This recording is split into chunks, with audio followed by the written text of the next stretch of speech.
The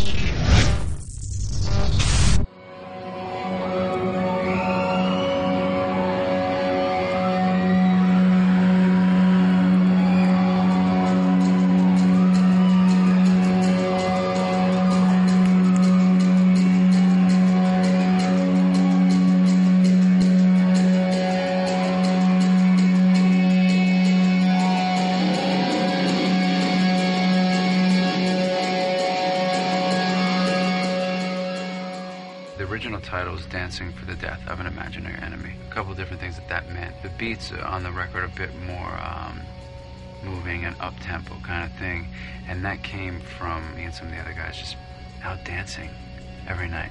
We just go out dancing and have a great time. It was a lot of fun and brought a lot of happiness to me, and it just, you know, I always did that growing up. I danced a lot. I used to break dance and I used to go roller skating a lot, and I always loved that really loose kind of thing. And we started to play this music, and I found that for some reason it was all this brooding, kind of dark music, and I was feeling like it's not fully me, you know. I want to let loose a little bit more and really be me. You know, I grew up just, you know, my idols were like Michael Jackson, Marvin Gaye, the whole like Motown thing. We decided to try to go into that area a little bit and just make sure that the grooves were feeling good to us. So that's where the dancing element came, and I started to feel like as the record went on, I realized that in my own life, things that were bringing me such stress, anxiety, were my own projections, things that weren't even real. I was making them up in my head, you know. When I realized that, it was like a sort of celebration in my life and a rebirth in ways, not religiously, but just spiritual kind of, wow, I made all that stuff up in my head. Good to know.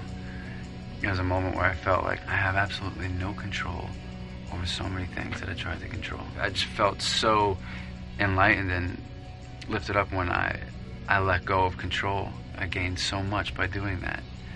So it was a kind of personal celebration for me, just like dancing for the death of an imaginary enemy.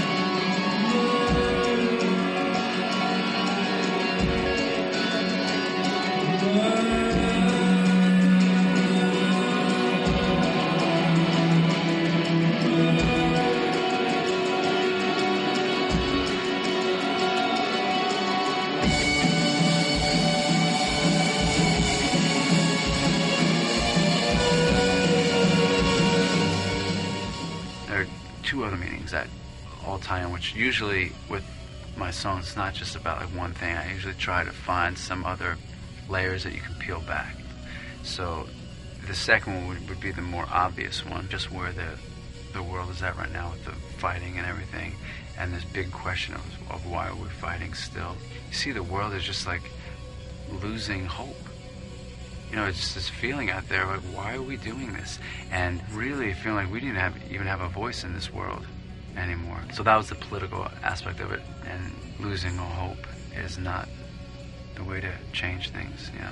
Third would be, I found that some other people in my life, people that actually I love dearly, maybe resented me in my life for, I don't know, out of jealousy or close people to me that I helped out very much, and they ended up resenting me for helping them. And I started to see this pattern in some of them to where they couldn't do something good for themselves unless it was to spite me. They needed me as somebody to fight in order to care about themselves. So that was like that's a real like heady thing, you know. I don't know if people will relate to that or be able to understand what I'm talking about with that. But in my own world, like that was the other third meaning to the title.